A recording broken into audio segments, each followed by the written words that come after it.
Akashvani Devikulam spice FM.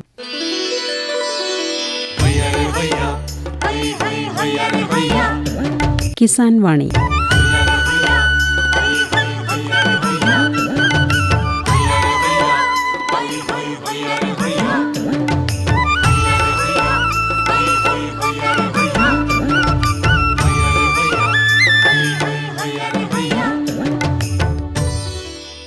പ്രിയ ശ്രോതാക്കളെ, ഇന്നത്തെ കിസാൻ വാണിയിലേക്ക് സ്വാഗതം.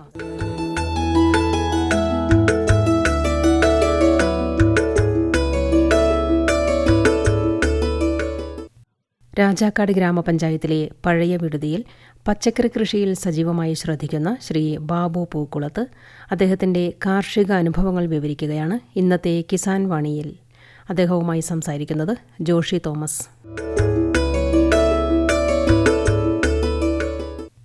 രാജാക്കാട് പഞ്ചായത്തിലെ പഴയ വിടുതിയിലെ പച്ചക്കറി കൃഷിയിൽ ശ്രദ്ധിക്കുന്ന ഒരു കർഷകനെയാണ് ഇന്ന് പരിചയപ്പെടുത്തുന്നത്. ബാബു P.K. പൂക്കുളത്ത്. അദ്ദേഹത്തിന്റെ പച്ചക്കറി കൃഷിയിലെ അനുഭവങ്ങൾ നമുക്ക് ചോദിച്ചറിയാം. നമസ്കാരം ചേട്ടാ. നമസ്കാരം. ചേട്ടൻ ഈ പച്ചക്കറി കൃഷിയിൽ ശ്രദ്ധിക്കാൻ തുടങ്ങിയിട്ട് എത്ര നാളുകളായി? 25 വർഷത്തിന് മുകളിലായി. അപ്പോൾ ആദ്യകാലങ്ങളിൽ തുടങ്ങി എന്തെല്ലാം പച്ചക്കറികളാണ് കൃഷി ചെയ്തു വന്നിരുന്നത്? നമ്മൾ മെയിനായിട്ട് പാവല്, പയറ്, വാഴ. ഇപ്പോഴും അത് തന്നെയാണ്? ഇപ്പോഴും അത് തന്നെ. ഇത് സ്വന്തം സ്ഥലത്താണോ കൃഷി ചെയ്യുന്നത് അതോ പാട്ടത്തിനെടുത്താണോ? പാട്ടത്തിനടുത്താണ്. ഈ പാട്ടത്തിനെടുത്ത് കൃഷി ചെയ്യുമ്പോൾ നമുക്കിത് വിജയകരമായിട്ട് കൊണ്ടുപോകാൻ സാധിക്കുന്നുണ്ടല്ലേ? ഇപ്പൊ കുഴപ്പമില്ല, വിജയകരമായിട്ടാണ് പോകുന്നത്. അപ്പോൾ ഈ 25 വർഷമായിട്ട് കൃഷി ചെയ്യുമ്പോൾ ഈ കൃഷികൾ തന്നെ ഒരു സ്ഥലത്ത് തന്നെയാണോ ചെയ്യുന്നത് അതോ വിവിധ സ്ഥലങ്ങളിലാണോ? മാറി മാറി ചെയ്യുന്നത്. ഒരു വാഴ വെച്ച് കഴിഞ്ഞാൽ അവിടെ പിന്നെ വാഴ വെക്കില്ല, കേട് കൂടുതലാണ്. അത് കാരണം കൊണ്ട് അവിടെ പിന്നെ പാവല് ചെയ്തിട്ട് പിറ്റേ വർഷം വാഴ ചെയ്യും. പച്ചക്കറിയിൽ പ്രധാനമായിട്ടും ഈ പാവലും പയറും മാത്രമേ ചെയ്യുന്നുള്ളൂ? അത് രണ്ടേ ഉള്ളൂ. എത്ര ഏക്കർ സ്ഥലത്ത് കൃഷി ചെയ്യുന്നുണ്ട് ഇപ്പോൾ? പാവലും വാഴയും പയറുമായിട്ടൊരു 2.5 ഏക്കറോളം സ്ഥലം ഉണ്ട്. ഇത് നമ്മൾ പാട്ടത്തിനെടുക്കുമ്പോൾ എന്ത് വ്യവസ്ഥയിലാണ് പാട്ടത്തിനെടുക്കുന്നത്? അതിന്റെ ആദായം ഒരു ശതമാനം കൊടുക്കാവുന്നതാണോ അല്ലെങ്കിൽ പണം കൊടുത്തിട്ടാണോ? പണം കൊടുത്തിട്ട് എടുക്കുന്നത്. 1 ഏക്കറിന് ഇത്ര രൂപ എന്നും പറഞ്ഞുകൊണ്ടാണ് എടുക്കുന്നത്. അതിങ്ങനെ ഓരോ സീസണനുസരിച്ച് മാറിക്കൊണ്ടിരിക്കും അല്ലേ? മാറിക്കൊണ്ടിരിക്കും. അപ്പോൾ ഒരു സ്ഥലം എത്ര വർഷത്തേക്ക് എടുക്കും? അവർ 1 വർഷം തന്നെ തരുള്ളൂ. 1 വർഷം കഴിയുമ്പോൾ നമ്മൾ വീണ്ടും എഗ്രിമെന്റ് പുതുക്കി എഗ്രിമെന്റ് പുതുക്കി ഇങ്ങനെ ചെയ്തു പോകുമ്പോൾ നമുക്കത് അവർക്ക് കൊടുക്കാനുള്ളതും പിന്നീട് നമ്മുടെ പണിയെല്ലാം കഴിഞ്ഞിട്ട് ഒരു ലാഭമൊക്കെ കിട്ടാറുണ്ട്. അപ്പോൾ ഈ പാവൽ കൃഷി ചെയ്യുന്നത് എത്ര സ്ഥലമുണ്ട്? പാവൽ കൃഷി ഒരു 1 ഏക്കർ മിച്ചമുണ്ട്. 1.25 ഏക്കറുണ്ട്. അതോ ഒരു പ്ലോട്ട് തന്നെയാണ്? 2 പ്ലോട്ട്. 2 പ്ലോട്ടായിട്ട് 1 ഏക്കർ മിച്ചമുണ്ടല്ലേ? അത് ഈ പാവൽ കൃഷി എങ്ങനെയൊക്കെയാണ് ചെയ്യുന്നതെന്ന് വിശദമായിട്ടൊന്ന് പറയാമോ? പാവൽ കൃഷി നമ്മൾ ചെയ്യാറ് ചിങ്ങമാസത്തിലാണ് അരി ഇടുന്നത്. ആദ്യമേ നമ്മൾ സ്ഥലമെല്ലാം കിളച്ച് നിരത്തി തട്ടുപോലെയാക്കും. തട്ടാക്കിയിട്ട് തടം വെട്ടി അരി ഇടുന്നു. അരിയിട്ട് ഒരു തടത്തിൽ 6 അരി വെച്ചിടും. 6 ചിലപ്പോൾ മുളയ്ക്കാറില്ല, ചിലപ്പോൾ 5ഉം 4ഉം ഒക്കെ ആയിരിക്കും. അതിൽ നമ്മൾ 6 മുളച്ചാൽ ഒരു 4 നിർത്തിയിട്ട് അതിലെ കരുത്ത് കുറഞ്ഞതങ്ങ് പറിച്ച് കളയും. അരി നമ്മൾ എവിടെ നിന്ന് വാങ്ങിക്കും ഇതിന്റെ വിത്ത്? അരി നമ്മൾ തന്നെ സ്വന്തമായിട്ട് എടുക്കുമായിരുന്നു. അതായത് നമ്മൾ മുമ്പ് കൃഷി ചെയ്യുന്ന നല്ല പാവലിന്റെ നോക്കി അരി എടുത്ത് സൂക്ഷിക്കും അല്ലേ? എടുത്ത് വെക്കും. ഇപ്പൊ ഈ 1 ഏക്കർ മിച്ച സ്ഥലത്ത് കൃഷി ചെയ്യണമെങ്കിൽ എത്ര കിലോ പാവലിന്റെ വിത്ത് വേണ്ടി വരും? അത് 1 ഏക്കറിൽ 400 തടം ഇടും. അപ്പോൾ 2500 അരി ഉണ്ടെങ്കിൽ അപ്പോൾ ഇതെല്ലാം മുളയ്ക്കണമെന്നില്ല, അതിന് കുറച്ച് മുളയ്ക്കാതെ പോകും. അന്നേരം അതനുസരിച്ചുള്ള അരി നമ്മൾ എടുത്തു വെക്കണം. അപ്പോൾ അങ്ങനെ ഈ തടം എടുത്ത് ഇത് കൃഷി ചെയ്ത് 6 വെച്ചിട്ടിട്ട് കരുത്തുള്ള 4 തൈ വളർത്തും. അത് വളർത്തി അത് പിന്നെ ഇതിന്റെ പന്തല് വിരിക്കുന്നതും ഒക്കെ ഉള്ള പണികളുണ്ടല്ലോ, അതൊക്കെ എങ്ങനെയാണ് ചെയ്യുന്നത്? തന്നെയാണോ? അതൊക്കെ തന്നെ പറഞ്ഞാൽ കൂലിക്ക് ആളുണ്ട്. ഞങ്ങൾ അടുത്ത ആളുണ്ട്. ഞങ്ങൾ അങ്ങോട്ടും ഇങ്ങോട്ടൊക്കെ മാറിയൊക്കെ ഇട്ട് മാറ്റാളൊക്കെ ആയിട്ട് അങ്ങ് പണിയും കൂടുതലും. പിന്നെ ഇവിടെ ഭായിമാരൊക്കെ കിട്ടാറുണ്ട്. അത് കാരണം അവരെയൊക്കെ കൂട്ടി അങ്ങ് ചെയ്യാറാണ് പതിവ്. തടം വെട്ടി നമ്മൾ പാവല് മുളച്ച് കഴിയുമ്പോഴേക്കും ഒരു ചാൻ പൊക്കമൊക്കെ ആകുമ്പോഴേക്കും ചെറിയ ചുള്ളിക്കമ്പ് കുത്തി അത്തക്കടെ കെട്ടിക്കയറ്റും. ഒരാൾ പൊക്കം ആകുമ്പോഴേക്കും പന്തലിടും. എത്ര നാളെ കൊണ്ട് ഈ ഒരാൾ പൊക്കത്തോളൊക്കെ എത്തും? അതൊരു 10-35 ദിവസം കൊണ്ട് എത്തും. നന്നായിട്ട് വളമൊക്കെ ഇത് ഒരു 35-40 ഒരു 60 ദിവസമൊക്കെ ആകുമ്പോഴേക്കും കാ വിരിയാൻ തുടങ്ങും. 60-65 ദിവസം മതി. അതിന് മുമ്പായിട്ട് പന്തലിടും. 40 ദിവസമൊക്കെ ആകുമ്പോഴേക്കും നമ്മൾ പന്തലിടണം. ഈ പന്തലിടാൻ ഇപ്പോൾ പ്ലാസ്റ്റിക് വള്ളിയാണോ ഉപയോഗിക്കുന്നത് അതോ കയറ് തന്നെയാണോ? ആദ്യമേ കയറായിരുന്നു. കയറിന് ഭയങ്കര വിലയാ. അത് കാരണം കൊണ്ട് ഞങ്ങളിപ്പോ പ്ലാസ്റ്റിക്കിന്റെ വള്ളിയാ. അതാണെങ്കിലും കുഴപ്പമൊന്നുമില്ല, അങ്ങ് പോകുന്നു. അപ്പോൾ അങ്ങനെ ഇത് പന്തലിട്ട് എത്ര നാളാകുമ്പോഴത്തേക്കും നമുക്കിത് ആദായം എടുക്കാൻ തുടങ്ങും? ഒരു 90 ദിവസം ആകുമ്പോഴേക്കും നമുക്ക് ആദായം എടുത്തു തുടങ്ങാം. ആദായം എടുത്തു തുടങ്ങിയാൽ എത്ര തവണ വരെ നമുക്ക് ആദായം എടുക്കാൻ പറ്റും? മഴയും കാര്യങ്ങളൊക്കെ കുറവാണെങ്കിൽ ഒരു 40 ചെത്തൊക്കെ നമുക്ക് ചെത്തിയെടുക്കാം. ആഴ്ച 2 ദിവസം ചെത്തുവോ? ആഴ്ച 2 ദിവസം. ഞായറാഴ്ചയാണെങ്കിൽ പിന്നെ ബുധനാഴ്ച, തിങ്കളാഴ്ചയാണെങ്കിൽ വ്യാഴാഴ്ച, ചൊവ്വായും വെള്ളി, അങ്ങനെ ഇടവിട്ടാണ് ചെത്തുന്നത്. ആ. ഇത് ചെത്തിയെടുക്കുന്നത് നമ്മൾ തന്നെയാണോ, അതിനും ജോലിക്കാരെ കൂട്ടേണ്ടി വരുമോ? ഒത്തിരി കൂടുതലാവുമ്പോൾ ജോലിക്കാരെ കൂട്ടും, അല്ലാത്തപ്പോൾ നമ്മൾ തന്നെ എടുക്കും. ഒരു 500 കിലോയൊക്കെ ഉള്ളെങ്കിൽ നമ്മൾ തന്നെ ചെയ്യും. ഇത് നമ്മൾ ചെത്തിയെടുത്തിട്ടാണെങ്കിലും ഇത് വിപണന സ്ഥലത്തേക്ക് എത്തിക്കണമെങ്കിൽ നമുക്ക് വേറെ ബുദ്ധിമുട്ടുകൾ അല്ലെങ്കിൽ ജോലി കൂടുതൽ ചെയ്യേണ്ടി വരുന്നുണ്ടോ, അതോ ഈ കച്ചവടക്കാർ തന്നെ നേരിട്ട് വന്ന് എടുത്തോളൂ? കച്ചവടക്കാർ ഇവിടെ ഞങ്ങളൊരു കടയിൽ ഏർപ്പാട് ചെയ്തിരിക്കുകയാണ്. അപ്പോൾ അവരുടെ വണ്ടി നമ്മുടെ കൃഷി സ്ഥലത്തോട്ട് വരും. അപ്പോൾ അത് നമ്മൾ അവിടെ നിന്ന് ബോക്സിൽ അടുക്കി, അത് അവർ തന്നെ അടിക്കോളും. കേടൊക്കെ മാറ്റി നല്ലത് നോക്കി അടുക്കി നമ്മൾ എന്നിട്ട് വണ്ടിയിലേക്ക് ചുവന്ന് കൊടുത്താൽ മതി. ഈ ബോക്സ് ഒക്കെ അവർ തരും വാങ്ങിക്കാൻ വരുന്നത്? വണ്ടിക്കാർ തന്നെ കൊണ്ടുവരും. വണ്ടിക്കാർ കൊണ്ടുവരുന്ന ബോക്സിൽ നമ്മളിത് അല്ലെങ്കിൽ അവരും കൂടെ ചേർന്ന് അടുക്കി കൊടുക്കണം. അപ്പോൾ തൂക്കുന്നതൊക്കെ എങ്ങനെയാണ്? തൂക്കുന്ന അവർ ത്രാസം കൊണ്ടാണ് വരുന്നത്. ത്രാസയിൽ വെച്ച് തൂക്കി അന്നേരം തന്നെ വണ്ടിയെ കയറ്റുന്നു. പൈസയും അന്നേരം തന്നെ തരും. അത് അക്കൗണ്ടിലേക്കോ അല്ലാതെ നേരിട്ടും തരും. അതുകൊണ്ട് പിന്നെ വേറെ കടത്തിന്റെ ഒന്നും പ്രശ്നം വരുന്നില്ല അല്ലേ? വരുന്നില്ല.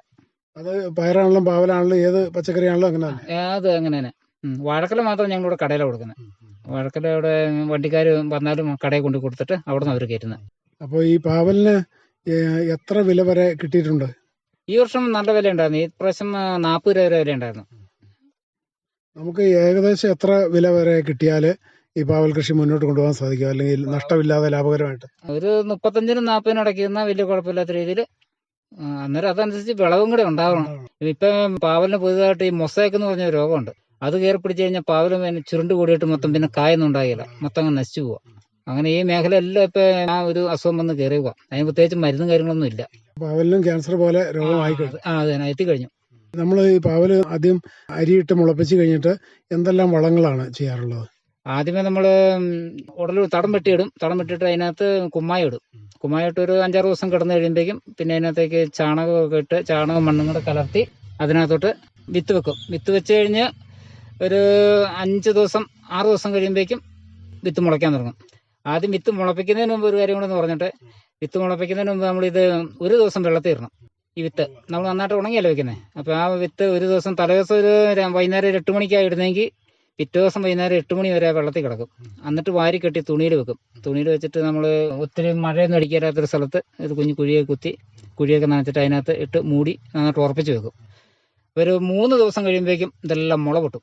എന്നിട്ട് ആ തുണിയിൽ നിന്ന് എടുത്തിട്ട് നമ്മൾ പ്ലാസ്റ്റിക് കവറിനകത്തേക്ക്, വെള്ളമൊക്കെ ശല്യം ഉള്ളതാണെങ്കിൽ പ്ലാസ്റ്റിക്കിന്റെ കവറിനകത്ത്, അല്ലെങ്കിൽ ഗ്ലാസ് ഉണ്ടല്ലോ, പേപ്പർ ഗ്ലാസ്, അതിനകത്തോട്ട് 2-3 അരി വെച്ച് നമ്മൾ എല്ലാം തവാർണ ചെയ്യും.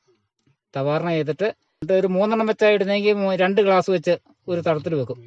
അത് കഴിഞ്ഞ് അത് മുളച്ച് കഴിഞ്ഞാൽ ഒരാൾപ്പൊക്കെ ആകുമ്പോഴേക്കും പയ്യെ മീശയൊക്കെ അടിക്കാൻ തുടങ്ങും. മീശ അടിക്കാൻ തുടങ്ങുമ്പോഴേക്കും നമ്മൾ ചെറിയ കമ്പ് കുത്തി ഇതിനെ പന്തലേക്ക് കയറ്റും. പിന്നീട് നമ്മൾ ഇത് കായ്ക്കാൻ തുടങ്ങി അല്ലെങ്കിൽ കായ്ച്ചു തുടങ്ങി കഴിയുമ്പോഴത്തേക്ക് എത്ര തവണ വളം ചെയ്യേണ്ടി വരും? വളം ആഴ്ചയിൽ 1 വെച്ച് കൊടുക്കണം. അതെന്ന് വെച്ചാൽ ആഴ്ചയിൽ ഇങ്ങനെ ആദായം നമ്മൾ ചെത്തിക്കൊണ്ടിരിക്കില്ല. അപ്പോൾ ഇതനുസരിച്ച് ഉണ്ടാവണമെങ്കിൽ കായ ചെത്തിക്കഴിഞ്ഞാൽ പിറ്റേ ദിവസം അല്ലെങ്കിൽ അന്ന് തന്നെ വളം ഇടും. ചാണകം, അതുപോലെ തന്നെ ഫാക്ടംബോസ്. കൂടുതൽ നമ്മൾ ഉപയോഗിക്കുന്നത് സ്റ്റെറാമിൽ എന്ന് പറഞ്ഞൊരു ഉണ്ടാവും ഉപയോഗിക്കുന്നത്, ജൈവവളം.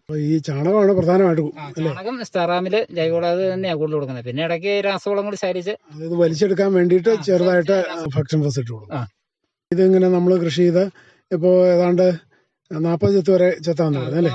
40 വരെ ചെത്തുമ്പോഴത്തേക്ക് നമുക്ക് പാട്ടത്തിന്റെ പൈസയൊക്കെ കൊടുത്ത് നമ്മുടെ പണിക്കൂലി എല്ലാം കഴിഞ്ഞ് ഒരുവിധ ന്യായമായ തുക ലഭിക്കുമോ? കിട്ടും. വിലയൊക്കെ ഉണ്ടെങ്കിൽ. ഈ വില കുറഞ്ഞു പോയി കഴിഞ്ഞാൽ നമുക്ക് നഷ്ടം വരാറുണ്ടോ? നഷ്ടം വരാറുണ്ട്. വില കുറഞ്ഞു പോയാൽ നഷ്ടം. അതുപോലെ തന്നെ എന്തെങ്കിലും കാറ്റും മഴയൊക്കെ കൂടുതലായിട്ട് വന്നിട്ടുണ്ടെങ്കിൽ പന്തൽ ചിലപ്പോൾ വീണ് പോകും. വീണൊക്കെ പോയി കഴിഞ്ഞാൽ നമ്മുടെ കാര്യം പോകാം. കായെല്ലാം ചീഞ്ഞു പോകും. മഴ കൂടുതലായി ഇതിന്റെ അടിയിൽ നിന്ന് ചീഞ്ഞ് കയറും മുകളിലോട്ട്. അങ്ങനെയുള്ളപ്പോൾ അവരത് കൊണ്ടുപോകില്ല. പിന്നെ വേസ്റ്റ് വരുന്ന കായൊക്കെ എന്ന് പറയുമ്പോൾ അത് ഞങ്ങൾ അരിഞ്ഞ് ഉണങ്ങും. ഈ തിരിവ് ഇട്ടിട്ട് പോകുമല്ലോ, അത് അരിഞ്ഞ് ഉണങ്ങും. അതിനും 10-300 രൂപ വിലയുണ്ട്. ഒരു 10-15 കിലോ ഉണങ്ങിയ 1 കിലോ ഉണക്ക് കിട്ടും. വേസ്റ്റ് അങ്ങനെ കളയാറില്ല. അപ്പൊ ഈ ഉണങ്ങി കഴിഞ്ഞാൽ അത് നമുക്ക് എവിടെ കൊടുക്കാൻ സാധിക്കും? അതിനും കടയുണ്ട് ഇവിടെ. അല്ലെങ്കിൽ വരുന്ന വണ്ടിക്കാർ കൊണ്ടുപോകും. ഇനി വാഴ കൃഷിയിലേക്ക് വന്നാൽ വാഴ നേന്ത്രവാഴ ആയിരിക്കുമല്ലോ കൂടുതൽ കൃഷി ചെയ്യുന്നത്. അതെ. അത് എത്ര അടി അകലത്തിലൊക്കെ ആയിരിക്കും നേന്ത്രവാഴ കൃഷി ചെയ്യുന്നത്? 6 അടി അകലത്തിൽ വയ്ക്കുന്നത്. 6 അടി ഒരു സൈഡിലേക്ക് 6 അടി, മറ്റേ സൈഡിലേക്ക് 6 അടി. അത് നമ്മൾ വിത്തൊക്കെ എവിടെ നിന്നാണ് വാങ്ങിക്കുന്നത്? അത് വിത്ത് ഞങ്ങള് തൊടുപുഴ പോയി കൊണ്ടിരുന്നത്. മേട്ടുപ്പാളയം വിത്ത് തൊടുപുഴ കൊണ്ടിരുന്നുണ്ട്. അത് പോയി ഞങ്ങള് വണ്ടിക്ക് പോയി കൊണ്ടുവരും. അതിന്റെ കൃഷി രീതികൾ എങ്ങനെയൊക്കെയാണ് ഒന്ന് പറയാമോ? അത് നമ്മള് സ്ഥലം ഒരുക്കി കഴിഞ്ഞ് ഞങ്ങൾ ഇവിടെയൊക്കെ വെക്കുന്നത് കാന കോരുക. വേട് കോരിയിട്ട് ഈ കോരിയിടുന്ന ഇഞ്ചിക്കണ്ടം പോലെ നമ്മൾ വെട്ടുമല്ലോ. അപ്പൊ അതിന്റെ ഇടയ്ക്ക് ഒരു പാത്തി പോലെ ഉണ്ടല്ലോ. അപ്പൊ അതൊരു 1.5 അടി വീതിക്ക് പാത്തിയും കീറും. ആ പാത്തിക്കകത്താണ് വാഴ വെക്കുന്നത്. അപ്പൊ നടുമ്പോ നമുക്ക് ഇച്ചിരി പൈസ കൂടുതലാവുന്നുള്ളൂ, മുടക്ക്. അത് കഴിയുമ്പോൾ പിന്നെ നമുക്ക് എളുപ്പമുണ്ട്. വെട്ടിക്കൂട്ടാനൊക്കെ എളുപ്പമുണ്ട്. അപ്പൊ ഈ കുഴിയിലോട്ട് ശരിച്ച് അരിഞ്ഞരിഞ്ഞ് വളം ഇട്ടിട്ട് അരിഞ്ഞരിഞ്ഞ് കൂട്ടിയാൽ മതി. അത് കാരണം കൊണ്ട് ആദ്യമേ അങ്ങനെ ചെയ്യുന്നത്. ആദ്യമേ ഇത് വേട് കോരിയിട്ട് തടവെടുക്കും. തടവെടുത്ത് ഒരു 6 അടി ഉയരത്തിന് വെച്ച് തടവെടുക്കും. തടവെടുത്തിട്ട് അതിനകത്ത് കുമ്മായെല്ലാം ഇട്ട് കഴിഞ്ഞിട്ട് വാഴവിത്ത് വെക്കും. വാഴവിത്ത് വെച്ച് വളമൊന്നും അന്നേരം ചെയ്യാറില്ല. മുളച്ച് വരുമ്പോഴാണ് ജൈവവളമൊക്കെ ഇട്ട് രാസവളം എല്ലാം കൂടി ഇട്ട് പിന്നെ എല്ലാം മണ്ണൊക്കെ ഇട്ട് ശരിയാക്കുന്നത്. എത്ര നാളാകുമ്പോഴത്തേക്ക് ഇത് കുലയ്ക്കും? 6.5 മാസം 7 മാസം ആകുമ്പോഴേക്കും കുലയ്ക്കും. അതിനിടയ്ക്ക് എത്ര തവണ വളപ്രയോഗം നടത്തേണ്ടി വരും? അതുപോലെ കളകൾ ഒരുക്കുകയൊക്കെ ചെയ്യേണ്ടി വരുമല്ലോ. അതൊക്കെ എത്ര തവണ എങ്ങനെയൊക്കെ ചെയ്യും? 25 ദിവസത്തിനിടയ്ക്ക് ഓരോ വളം ഇട്ട് കഴിഞ്ഞാൽ അടുത്ത വളം ഇടും. വളം ഇടുന്നു, അന്നേരം നമ്മൾ അതിന്റെ കളയെല്ലാം കൂടെ ചെത്തി ഇതിനെ ചുവട്ടിലിട്ട് അടുപ്പിക്കുകയാണ് മണ്ണുമിട്ട്. അങ്ങനെ 6 മാസമാകുമ്പോഴത്തേക്കും ഒരു 8 തവണയൊക്കെ വളപ്രയോഗം ചെയ്യേണ്ടി വരും അല്ലേ? അത്രയും വരും. ഇത് കുലച്ചു കഴിഞ്ഞാൽ എത്ര കിലോ വരെയുള്ള കൊലകൾ ലഭിച്ചിട്ടുണ്ട്? നമുക്ക് 20-ന് മേളിൽ 20-25 കിലോ വരെയുള്ള കൊല വന്നിട്ടുണ്ട്. അന്നേരം ചിലപ്പോൾ 10 കിലോ താഴെ പോകുന്നതുകൊണ്ട് ആവറേജ് വരുമ്പോൾ ഒരു 10 കിലോ 12 കിലോ വെച്ച് വരും. ഇപ്പോൾ വാഴ കൃഷി ചെയ്തിട്ടുണ്ടോ? ഉണ്ട്. ഓണത്തിന് വെട്ടാവുന്ന രീതിക്ക് 1000 വാഴ വെച്ചിട്ടുണ്ട്. അത് ഈ വേനൽക്കാലം വന്നിട്ട് എന്തെങ്കിലും പ്രശ്നങ്ങളുണ്ടായോ? ഉണക്ക ശരിക്ക് ബാധിച്ച് വെള്ളത്തിന്റെ കുറവുകൊണ്ട് ഒരുപാട് ഇത് പറ്റിയിട്ടുണ്ട്. അപ്പോൾ ഇപ്പോൾ വാഴ നിലവിൽ കൊല വന്നോ? കൊല വന്നു. 1 മാസം 1.5 മാസം ആയി കൊലച്ചിട്ട്. അപ്പോൾ കൊല ചെറിയ കൊലയായി പോയിട്ടുണ്ടോ അതോ ന്യായമായ വില? ചെറുതായി വെള്ളപ്പറ്റ് തീരെ ഇല്ലാത്തടത്ത് ഒരു നല്ല കൊലയാ. വെള്ളപ്പറ്റ് വന്നുകൊടുത്ത് വാഴ മോശമായി, കൊലയും മോശം. അപ്പൊ ഇനി ഓണത്തിന് നല്ലൊരു വില ലഭിച്ചാൽ മാത്രമേ വേനൽ ബാധിച്ച നഷ്ടം നികത്താൻ സാധിക്കുകയുള്ളൂ. അപ്പോൾ പൊതുവെ ഒരുപാട് ആളുകളുടെ കൃഷിനാശം വന്നിരിക്കുന്നതുകൊണ്ട് ചിലപ്പോൾ ഓണത്തിന് നല്ല വില ലഭിച്ചേക്കും അല്ലേ? കിട്ടുമായിരിക്കും, ഒരു പ്രതീക്ഷയിലാണ്. വാഴ കൃഷിയിൽ നമ്മൾ പ്രധാനമായിട്ട് വേറെ ശ്രദ്ധിക്കേണ്ട കാര്യങ്ങൾ എന്തൊക്കെയാണ്? വാഴകൃഷിയിൽ നമ്മൾ വിത്തെടുക്കുമ്പോൾ വിത്ത് നല്ലത് വിത്ത് നോക്കി തിരഞ്ഞെടുക്കണം. ഒരു 1-2 മാസത്തിലൊരിക്കലെങ്കിലും ഇതൊക്കെ കീടനാശിനിയായിട്ടുള്ള വളങ്ങൾ നമ്മൾ മരുന്ന് ഒഴിച്ചു കൊടുക്കണം, കേട് പിടിക്കാതെ. അല്ലെങ്കിൽ വേരുപുഴു അങ്ങനെയുള്ള ഇതൊക്കെ കയറി പിടിക്കും. വളം കൃത്യമായിട്ട് ഒരു 10-25 ദിവസം കൂടുമ്പോഴെങ്കിലും വളം ഇട്ട് കൊടുക്കണം. വാഴയുടെ തട മൊത്തത്തിൽ പുഴു തിന്നുന്ന അല്ലെങ്കിൽ അതിന്റെ ഉള്ളില് പുഴു കയറുന്ന ഒരു പ്രശ്നം ഇവിടെയൊക്കെ ഉണ്ടാകാറുണ്ട്. പക്ഷെ അത് മരുന്ന് ഒഴിച്ചു കഴിഞ്ഞാൽ ഉണ്ടാകില്ല. മരുന്നൊഴിക്കുമ്പോൾ ക്രമം തെറ്റി പോകുമ്പോഴാണ് ഇതെല്ലാം കയറുന്നത്. വാഴ കുലച്ചു കഴിഞ്ഞാൽ നമ്മൾ പ്രത്യേകിച്ച് കൂടുതലായിട്ട് എന്തെങ്കിലും വളപ്രയോഗം നടത്തേണ്ടി വരുമോ? ഇല്ല, നമ്മൾ സാറിന് ചെയ്യുന്ന കണക്ക് തന്നെ ഓരോ വളങ്ങൾ ഇങ്ങനെ മാറ്റി മാറ്റി കൊടുക്കാറാണ് ഇത്. പയറ് കൃഷി ചെയ്യുന്നത് എങ്ങനെയാണ്? അതും ഈ വാഴ കൃഷി ചെയ്യുന്നതിന്റെ ഇടയ്ക്ക് മറ്റെന്തെങ്കിലും കൃഷി ചെയ്യാറുണ്ടോ? പയറ് ചെയ്യാറുണ്ടായിരുന്നു. ഇപ്പൊ 2 വർഷമായിട്ട് അങ്ങനെ ചെയ്യുന്നില്ല. പാവലിടുമ്പോൾ പാവലിന്റെ സൈഡിൽ കൂടെ പയറിടും. എന്നിട്ട് അതിന് പ്രത്യേക ഒരു പന്തലിടും. ഈ കമ്പിയൊക്കെ വലിച്ചു കെട്ടി എന്നിട്ട് ചെത്താനൊക്കെ എളുപ്പമുണ്ട് നമുക്ക്. അത് ഈ പാവലിനെ അങ്ങ് ബാധിക്കുമല്ലോ. അപ്പൊ ഈ പാവലിനടിക്കുന്ന മരുന്നും കാര്യങ്ങളൊക്കെ വളമൊക്കെ അതിനകത്ത് മതി. അപ്പൊ ഈ സൈഡിൽ ഇടുന്നുണ്ട്. പയറും പാവലും എല്ലാം ഈ കച്ചവടക്കാർ നേരിട്ട് വന്ന് എടുത്തോളും നേരിട്ട് എടുത്തോളും. അപ്പൊ അതിനുവേണ്ടി പ്രത്യേകിച്ച് നമ്മൾ അന്വേഷിച്ച് നടക്കേണ്ട ആവശ്യം വരുന്നില്ല. അവർ ഇങ്ങോട്ട് വന്നോളും. അത് എത്ര അളവിലുണ്ടെങ്കിലും എടുത്തോളും. എത്ര ഉണ്ടെങ്കിലും എടുക്കും. നമ്മള് 10,000 കിലോ ഒക്കെ ഒരു ചെത്ത് നമുക്ക് വരാറുണ്ട്. അത് അവര് മൊത്തം കയറ്റിക്കോളും, മിച്ചൊന്നും ഇട്ടിട്ട് പോവുകയില്ല. പൊതുവെ ഈ പച്ചക്കറി കൃഷിയിൽ തന്നെ മുന്നോട്ട് പോകുമ്പോഴും വലിയ കുഴപ്പമില്ലാത്തൊരു അവസ്ഥയുണ്ട്. ഉണ്ട്. ഞാനൊരു 25 വർഷത്തിന് മുകളിലായി കൃഷി തുടങ്ങിയിട്ട്. ഇതുവരെ നമ്മൾ അങ്ങനെ സാധിച്ചിട്ടില്ല. രാവിലെ ഏത് സമയം മുതൽ ഈ കൃഷി കാര്യങ്ങളിൽ ഏർപ്പെട്ടു തുടങ്ങും? ഞങ്ങളൊരു 8 മണിയൊക്കെ ആകുമ്പോഴേക്കും ഇറങ്ങും. കൃഷി പരിപാടി മാത്രമേ ഉള്ളൂ. അത് കാരണം കൊണ്ട് ഒരു 5 മണി 5:30 6 വരെയൊക്കെ നിൽക്കും. ജോലിക്കാരെല്ലാം പോയാലും നമ്മൾ തന്നെ പറമ്പിൽ നിൽക്കും. ഞാനുണ്ട്, ഭാര്യയുണ്ട്. ഭാര്യ എല്ലാ കാര്യങ്ങളും സഹായിക്കും. എല്ലാ കാര്യങ്ങളും സഹായിക്കും, ചെത്താനും മറ്റു കാര്യങ്ങൾക്കും ഒക്കെ. എല്ലാത്തിനും. വിദ്യാഭ്യാസം പഠനമൊക്കെ എവിടെയായിരുന്നു? വിദ്യാഭ്യാസം തൊടുപുഴ സ്കൂളിലായിരുന്നു, ആപ്പിൾ സ്കൂളിലായിരുന്നു 3-ാം ക്ലാസ് വരെ. അത് കഴിഞ്ഞ് പിന്നെ ഇവിടെ പഴയപടി സ്കൂളിൽ 7 വരെ പഠിച്ചു. അത് കഴിഞ്ഞ് പിന്നെ രായക്കാട് ഹൈസ്കൂളിൽ 10ാം ക്ലാസ് വരെ പഠിച്ചുള്ളൂ. 10ാം ക്ലാസ് വരെ. അന്നൊക്കെ ഇവിടെ വരുമ്പോൾ ഇവിടെ വഴി സൗകര്യങ്ങളൊക്കെ എങ്ങനെയൊക്കെയായിരുന്നു? വഴി സൗകര്യമൊന്നും ഇല്ലായിരുന്നു. നടപ്പ് വഴിയൊക്കെ ഉള്ളൂ. വണ്ടിയൊന്നും അങ്ങ് വരികയില്ല. യജമാൻ മൊത്തം പോതമേടും തെരുവേയും ഒക്കെ ആയിരുന്നു. തെരുവാറ്റൊക്കെ ആയിരുന്നു കണ്ടവരെല്ലാം ചെയ്തുകൊണ്ടിരുന്നത്. അന്ന് ഈ തെരുവാറ്റുന്ന നമുക്ക് സ്വന്തമായിട്ട് വാറ്റുവരെയൊക്കെ ഉണ്ടായിരുന്നു? ഇല്ല, നമുക്കില്ല. നമ്മൾ അടുത്തുള്ളവർക്കുണ്ട്. അവിടെ കൊണ്ടുപോയി വാറ്റും പരിപാടിയൊക്കെ ചെയ്യുമായിരുന്നു. അങ്ങനെ ഇപ്പോൾ എന്തായാലും വഴി സൗകര്യവും മറ്റു വികസനമൊക്കെ കുറെയൊക്കെ വന്നു. കുറെയല്ല, ഒരു 10-70% വന്നു പറയാം. അന്നത്തെ ഇത് വെച്ച് നോക്കുമ്പോഴേക്കും നല്ല ഇതായി. പൊതുവെ ഈ യുവജനങ്ങൾ ഈ കൃഷി മേഖലയിലേക്ക് കടന്നു വരുന്നുണ്ടോ ഇവിടെയൊക്കെ? ഇവിടെ യുവജനങ്ങൾ കുറവാ. ഇവിടെയൊക്കെ പണിയാൻ ആളില്ല. അതുകൊണ്ട് മൊത്തം ഇപ്പൊ കൃഷി നിന്നു പോകാനുള്ള ഒരു ഇതിലേക്കാണ് വരുന്നത്. അത് എന്തുകൊണ്ടാണ് യുവജനങ്ങൾ ഈ കാർഷിക മേഖലയിലേക്ക് കടന്നു വരാത്തതെന്നാണ് ചേട്ടൻ്റെ ഒരു അഭിപ്രായം? അവര് മണ്ണിൽ പണിയെടുക്കാൻ തയ്യാറല്ല. ഇപ്പൊ ഉള്ളവരും അങ്ങ് നിർത്തി കുറച്ച് പ്രായമായ ആളുകൾ കുറച്ച് പേര് ഇങ്ങനെ പണിയുന്നല്ലാതെ യുവജനങ്ങളൊന്നും അതിനകത്തേക്ക് വരുന്നില്ല. അതിലേക്ക് അവരെ ആകർഷിക്കാൻ വേണ്ടി എന്ത് ചെയ്യാൻ സാധിക്കും സർക്കാർ തലത്തിൽ നിന്നൊക്കെയാണ് ഒരു അഭിപ്രായമുള്ളത്? ഞങ്ങൾക്ക് കുറെ നാൾ ഈ കഴിഞ്ഞ വർഷം വരെ വാഴയ്ക്കൊക്കെയാണ് സബ്സിഡിയും കാര്യങ്ങളൊക്കെ ഉണ്ടായിരുന്നു. ഒരു കാര്യം ഒത്തിരി ഒന്നുമില്ല. ഒരു വിത്തിന് 10 രൂപ വെച്ചൊക്കെ ഞങ്ങൾക്ക് സബ്സിഡി വരുമായിരുന്നു. ഈ വർഷം തൊട്ട് അതുപോലും ഇല്ലാതെയായി. ഒന്നും സബ്സിഡിയും കാര്യങ്ങളൊന്നും ഇല്ലെന്നേ. ഈ വാഴ അതുപോലെ പച്ചക്കറി അതൊക്കെ ഇൻഷുറൻസ് അങ്ങനെയൊക്കെ ചെയ്യാറുണ്ടോ? ഉണ്ട്. അതപ്പോൾ എന്തെങ്കിലും നാശം വന്നാൽ നമുക്ക് അതിന്റെ എന്തെങ്കിലും നഷ്ടം കിട്ടുമോ? 3-4 വർഷം മുമ്പ് നമ്മുടെ ഇൻഷുർ ചെയ്തിട്ടുണ്ടായിരുന്നു. അത് നമ്മുടെ തോട്ടം ഒടിഞ്ഞു പോയി. അതുകൊണ്ട് അതിനൊന്നും നമുക്കൊരു പൈസയും കിട്ടിയില്ല ഇതുവരെ. ഇൻഷുർ ചെയ്തായിരുന്നു. അപ്പോൾ അവരോട് ചോദിക്കുമ്പോൾ അവർ പറയും ഇപ്പം പൈസയ്ക്ക് ടൈറ്റാണ്, ഇച്ചിരി കഴിയുമ്പോൾ വരും എന്നൊക്കെയാണ് പറയുന്നത്. എന്തായാലും കാർഷിക മേഖലയിൽ തന്നെ ആശ്രയിച്ച് പോകുമ്പോഴും ചേട്ടന് ഇതിൽ നിന്ന് പിന്തിരിയാൻ തോന്നുന്നില്ല അല്ലേ? ഇല്ല, നമ്മൾ ഇതുമായിട്ട് മുന്നോട്ട് പോകുന്നത്. വീട്ടിലാരൊക്കെയുണ്ട്? വീട്ടില് ഞാൻ, ഭാര്യ, 2 മക്കള്. മക്കളെന്ത് ചെയ്യുന്നു? മക്കള് ഒരാള് കല്യാണം കഴിച്ചു വിട്ടു, ഒരാള് വീട്ടിലുണ്ട്. കൃഷിപ്പണിയോട് പുള്ളിക്ക് താല്പര്യമില്ല. മറ്റു ജോലികളൊക്കെ ആയിട്ട് മുന്നോട്ട് പോകും. ജോലികളൊക്കെ ആയിട്ട് പുള്ളി അങ്ങനെ നടക്കുന്നു. പ്രധാനമന്ത്രി കിസാൻ സമ്മാൻ നിധിയുടെ സഹായം ലഭിക്കുന്നുണ്ടോ? ഉണ്ട്. കൃഷിഭവനുകൾ അതുപോലെ KVK, ശാന്തമ്പാറ, സ്പൈസസ് ബോർഡ് അവരിൽ നിന്നൊക്കെയുള്ള സഹായങ്ങളോ ഉപദേശങ്ങളോ എന്തെങ്കിലുമൊക്കെ ലഭിക്കുന്നുണ്ടോ? തീർച്ചയായിട്ടും രായക്കാട് കൃഷിഭവൻ നല്ല രീതിയിൽ നമ്മളെ സഹായിക്കുന്നുണ്ട്. എന്തായാലും ഒത്തിരി സന്തോഷം. രായക്കാട് പഞ്ചായത്തിലെ പഴയ വിടുതി ഭാഗത്ത് പച്ചക്കറി കൃഷിയിൽ സജീവമായി ശ്രദ്ധിക്കുന്ന ബാബു PK പൂക്കുളത്താണ് ഇത്രയും നേരം തന്റെ കാർഷിക അനുഭവങ്ങൾ നമ്മോട് പങ്കുവച്ചത്. ഇത്തരം കാര്യങ്ങൾ ശ്രോതാക്കൾക്ക് വേണ്ടി പങ്കുവച്ചതിന് നന്ദി. രാജാക്കാട് ഗ്രാമപഞ്ചായത്തിലെ പഴയ വിടുതിയിൽ പച്ചക്കറി കൃഷിയിൽ സജീവമായി ശ്രദ്ധിക്കുന്ന ശ്രീ ബാബു പൂക്കുളത്തുമായി ഇതുവരെ സംസാരിച്ചത് ജോഷി തോമസ്. കിസാൻ വാണിയിൽ ഇനി കാർഷിക അറിവുകൾ കേൾക്കാം. മരങ്ങളിലെ ജൈവ കുരുമുളക് കൃഷി. ഇന്ത്യൻ കാർഷിക സമ്പദ്ഘടനയിൽ കുരുമുളക് കൃഷിക്ക് വളരെയധികം പ്രാധാന്യമുണ്ട്. കറുത്ത പൊന്ന് എന്ന പ്രാചീന കാലത്ത് തന്നെ കുരുമുളക് അറിയപ്പെട്ടിരുന്നതും അതിൻ്റെ പ്രാധാന്യം കൊണ്ട് തന്നെയാണ്.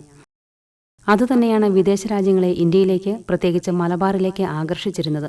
പണ്ട് ഓരോ വീടിൻ്റെയും 4 അരികിൽ കമുകിലും ഫലവൃക്ഷങ്ങളിലും കുരുമുളക് വള്ളിയുണ്ടായിരുന്നു. നമ്മുടെ കാലാവസ്ഥയും മണ്ണും കുരുമുളക് കൃഷിക്ക് വളരെ അനുയോജ്യമാണ്. നമ്മുടെ വീട്ടുവളപ്പിലും പറമ്പുകളിലും കാണുന്ന തെങ്ങ്, കവുങ്ങ്, മാവ്, പ്ലാവ്, മുരിങ്ങ, മുരിക്ക്, ശീമക്കൊന്ന തുടങ്ങിയ എല്ലാ മരങ്ങളിലും ഇവ അനായാസം വളരും. ഇനി മരങ്ങളില്ലാത്ത വീടുകളിൽ പോലും ചട്ടിയിൽ കുരുമുളക് വളർത്താം. കുരുമുളക് ഇനങ്ങൾ. കേരളത്തിൽ ഏറ്റവും പ്രചാരത്തിലുള്ള ഇനങ്ങൾ കരിമുണ്ടയും പന്നിയൂരുമാണ്. തെക്കൻ കേരളത്തിൽ കൊറ്റനാടനും മധ്യ കേരളത്തിൽ നാരായക്കൊടിയും വയനാട്ടിൽ ഐംപിരിയനും ഇടുക്കിയിൽ നീലമുണ്ടിയും വടക്കൻ കേരളത്തിൽ ബാലൻകോട്ട, കല്ലുവള്ളി എന്നിവയും കൂടുതൽ പ്രചാരം നേടിയിട്ടുണ്ട്. കോഴിക്കോട്ട് ഭാരതീയ സുഗന്ധവിള ഗവേഷണ കേന്ദ്രത്തിൽ നിന്നും പന്നിയൂർ ഗവേഷണ കേന്ദ്രത്തിൽ നിന്നും അത്യുൽപാദനവും ഗുണമേന്മയുമുള്ള അനേകം ഇനങ്ങൾ വികസിപ്പിച്ചെടുത്തിട്ടുണ്ട്. ഇവയിൽ കരിമുണ്ട, പന്നിയൂർ 6, പന്നിയൂർ 7, ശുഭകര, ശ്രീകര എന്നിവ എല്ലാ പ്രദേശങ്ങളിലും ഒരുപോലെ കൃഷി ചെയ്യാവുന്നതും തേവം, ഗിരിമുണ്ട, മലബാർ എക്സൽ, ഐംപിരിയൻ എന്നിവ ഉയർന്ന പ്രദേശങ്ങളിൽ കൃഷി ചെയ്യാവുന്നതും പന്നിയൂർ 2, പന്നിയൂർ 5 എന്നിവ തണലിനെ പ്രതിരോധിക്കാൻ കഴിവുള്ളതും നീലമുണ്ടി, IISR ശക്തി, IISR തേവം എന്നിവ ദ്രുതവാട്ടത്തെ പ്രതിരോധിക്കാൻ കഴിവുള്ളതും പൗർണമി, നിമാവിരയെയും സാവധാനവാട്ടത്തെയും പ്രതിരോധിക്കാൻ കഴിവുള്ളതുമാണ്. പന്നിയൂർ 1 തുറസായ സ്ഥലങ്ങളിലേക്ക് അനുയോജ്യമാണ്. കൃഷിരീതി.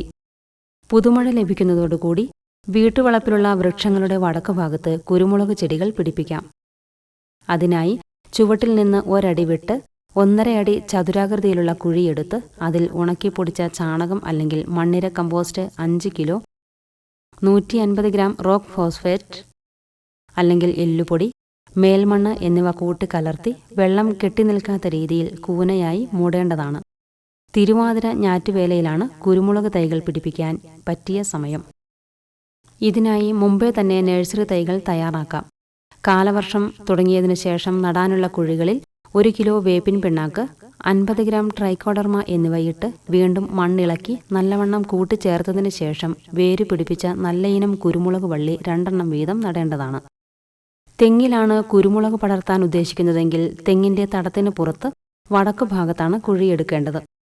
നട്ടതിനു ശേഷം ഒരു കമ്പ് താൽക്കാലിക താങ്ങായി വെച്ചു കൊടുക്കേണ്ടതാണ്. വള്ളിയുടെ നീളം 1 മീറ്റർ എത്തിക്കഴിഞ്ഞാൽ താഴ്ഭാഗത്തുള്ള ഇലകൾ പറിച്ചെടുത്ത് 1/4 ഭാഗം വരെ താങ്ങിനോട് ചേർത്ത് മണ്ണിട്ട് മൂടണം. കൂടുതൽ വേരുൽപാദിപ്പിക്കുന്നതിനും തളിരുകൾ വളർന്ന് താങ്ങിന് ചുറ്റും കൊടി തിങ്ങി വളരുന്നതിനും ഇത് സഹായിക്കും. കുറ്റിക്കുരുമുളക്.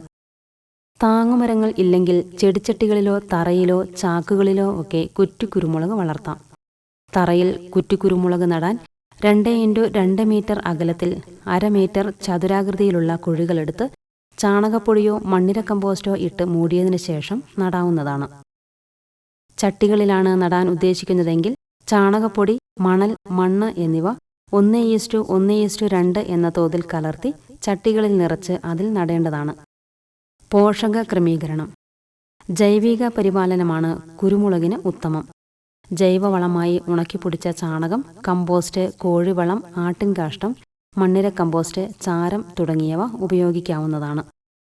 ജൈവവളങ്ങൾ മണ്ണിൽ കൊടുക്കുന്നത് മൂലം സസ്യങ്ങൾക്ക് ഉപകാരപ്രദമായ സൂക്ഷ്മജീവികളുടെയും കുമിളുകളുടെയും അളവ് വർദ്ധിക്കുകയും മണ്ണിലെ ജീവകങ്ങളുടെയും പോഷകങ്ങളുടെയും നിലനിൽപ്പിന് അവസരം ലഭിക്കുകയും ചെയ്യും. ജൈവവളമായി 1 കിലോഗ്രാം വേപ്പിൻ പിണ്ണാക്ക്, 200 ഗ്രാം പ്രകൃതിദത്തമായ റോക്ക് ഫോസ്ഫേറ്റ്, 10 കിലോഗ്രാം ചാണകം എന്നിവ മെയ് മുതൽ ജൂൺ വരെയുള്ള മാസത്തിൽ നൽകാവുന്നതാണ്. അമ്ലഗുണമുള്ള മണ്ണിൽ ചെടിയൊന്നിന് 500 ഗ്രാം എന്ന തോതിൽ കുമ്മായം ഏപ്രിൽ മെയ് മാസത്തിൽ ഒന്നിടവിട്ട വർഷത്തിൽ നൽകേണ്ടതാണ്. ഓഗസ്റ്റ് സെപ്റ്റംബർ മാസത്തിൽ ജൈവവളമായി അസോസ്പൈറിലവും ഫോസ്ഫോബാക്ടീരിയയും 20 ഗ്രാം ഒരു ചെടിക്ക് എന്ന തോതിൽ നൽകാവുന്നതാണ്. മണ്ണ് പരിശോധനയ്ക്ക് ശേഷം പൊട്ടാസ്യത്തിൻ്റെ അളവ് കുറവെങ്കിൽ സൾഫേറ്റ് ഓഫ് പൊട്ടാഷ് ചെടിയൊന്നിന് 150 ഗ്രാം എന്ന തോതിലും മഗ്നീഷ്യത്തിൻ്റെ അളവ് കുറവെങ്കിൽ 150 ഗ്രാം മഗ്നീഷ്യം സൾഫേറ്റും സിങ്കിൻ്റെ അംശം കുറവാണെങ്കിൽ ചെടിക്ക് 30 ഗ്രാം എന്ന തോതിൽ സിങ്ക് സൾഫേറ്റും നൽകാവുന്നതാണ്. അതല്ലെങ്കിൽ സൾഫേറ്റ് ഓഫ് പൊട്ടാഷും മഗ്നീഷ്യം സൾഫേറ്റും സിങ്ക് സൾഫേറ്റും 1 ലിറ്റർ വെള്ളത്തിൽ 10, 5, 3 ഗ്രാം തോതിൽ കലക്കി വർഷത്തിൽ 2 പ്രാവശ്യം തളിച്ചു കൊടുക്കാവുന്നതാണ്. ചെറിയ ചെടികൾക്ക് മേൽപ്പറഞ്ഞ ജൈവവളങ്ങളുടെ 1/3 ആദ്യ വർഷവും 2/3 രണ്ടാം വർഷവും മുഴുവൻ അളവ് 3-ാം വർഷം മുതലും കൊടുക്കാവുന്നതാണ്. കൊടിക്ക് ഉപകാരപ്രദമായ ഫോസ്ഫോബാക്ടീരിയ, അസോസ്പൈറില്യം, VAM തുടങ്ങിയ ജീവാണുവളങ്ങൾ ജൈവവളങ്ങളിൽ കൂട്ടിക്കലർത്തി ഒരു ചെടിക്ക് 20 ഗ്രാം എന്ന തോതിൽ കൊടുക്കാം.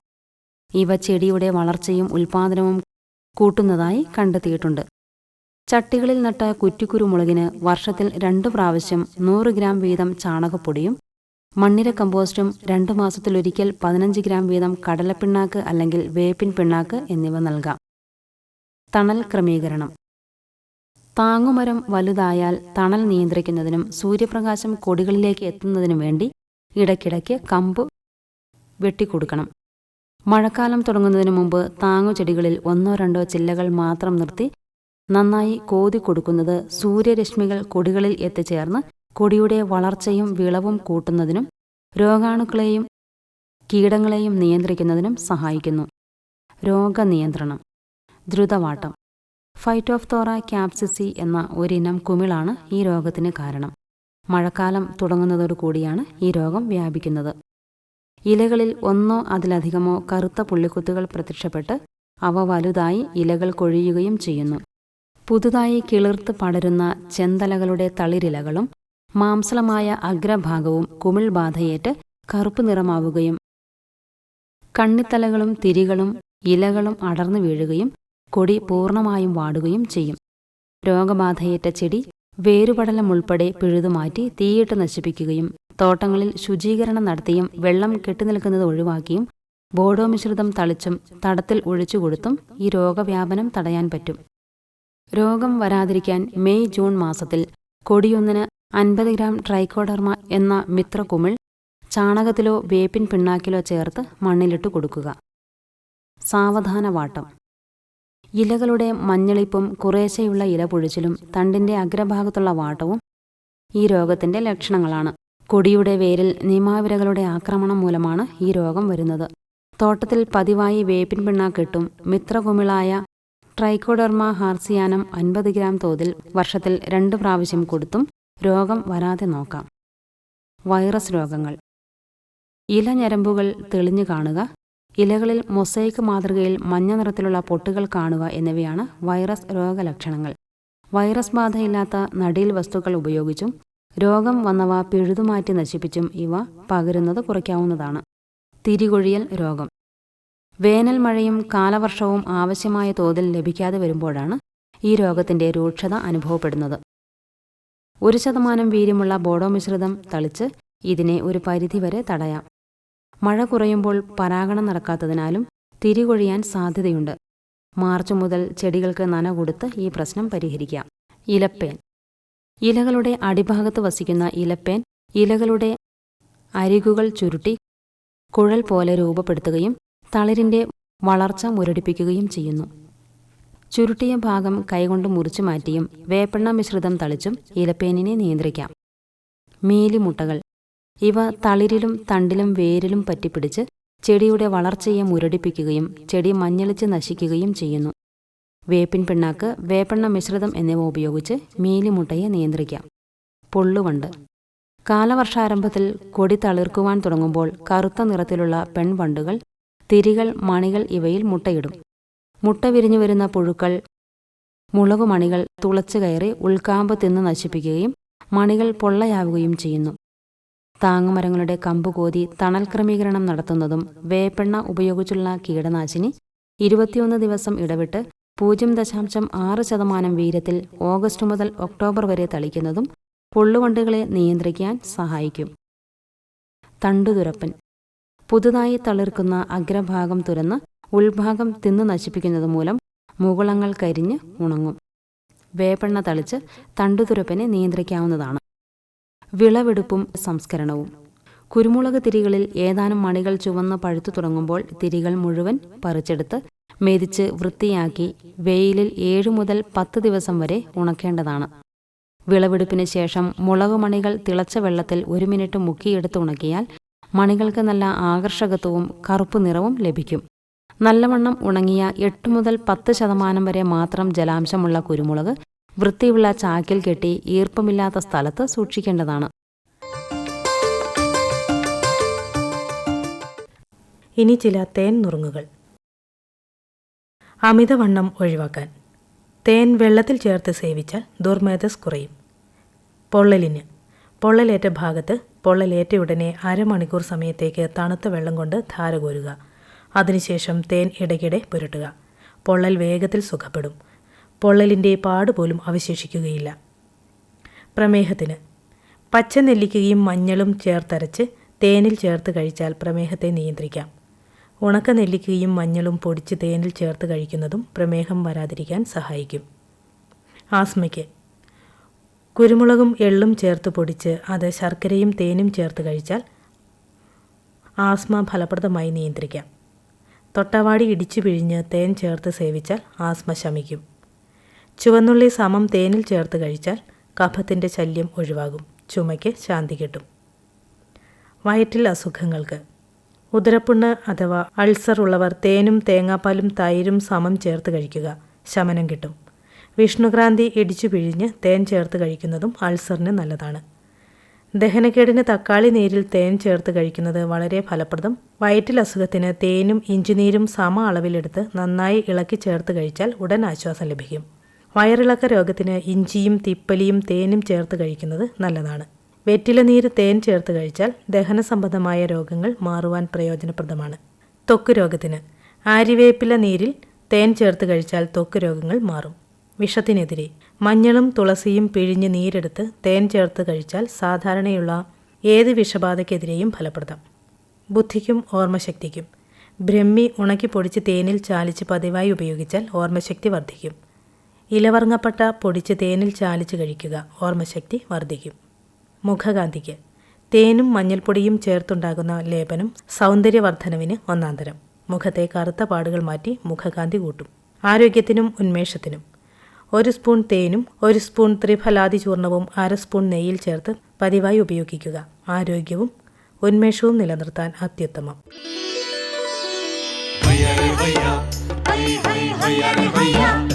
കിസാൻ വാണി സമാപിക്കുന്നു.